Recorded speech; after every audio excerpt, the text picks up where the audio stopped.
Programang ito ay rated SPG, striktong patnubay at gabay ng magulang ang kailangan. Tagumpay nga si Olga sa paglalagay ng bomba sa kabaong ni Noy, pero hindi niya agad ito pinasabog dahil wala si Tanggol. Kaya sa sementeryo ito pinasabog ni Olga at saktong nandoon si Tanggol. Marami ang nadamay at akala ni Olga ay patay na si Tanggol.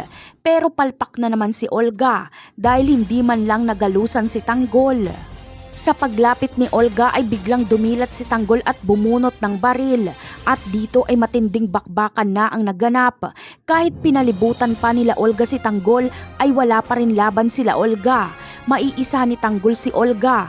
Mababaril niya ito at bagsak si Olga.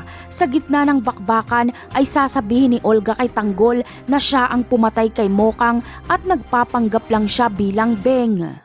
Kaya naman, ikakagalit ito ng husto ni Tanggol. Wala siyang sasantuhin at kahit mag-isa lang siya ay hindi siya aatras. Darating naman sila Madonna para tulungan si Tanggol. Kaya ang sugatan na si Olga ay aakayin na lang ng kanyang mga tauhan para makatakas. Walang laban sila Olga kay Tanggol. Lalabas na mas malakas na ngayon ang puwersa ni Tanggol kaysa kay Ramon. Sa kabilang eksena naman ay lalaban nga si Rigor kaila Agustus at Colonel Suarez. Alam ni Rigor na gumagawa ng paraan sila Suarez para masibak siya sa pwesto. Kaya palihim na mag-iimbestiga si Rigor kung ano ang ugnayan nila Colonel Suarez kay Divina. Kapag mapatunayan niyang protektor ni Divina si Suarez at Agustus ay babalik ta rin niya itong kasuhan.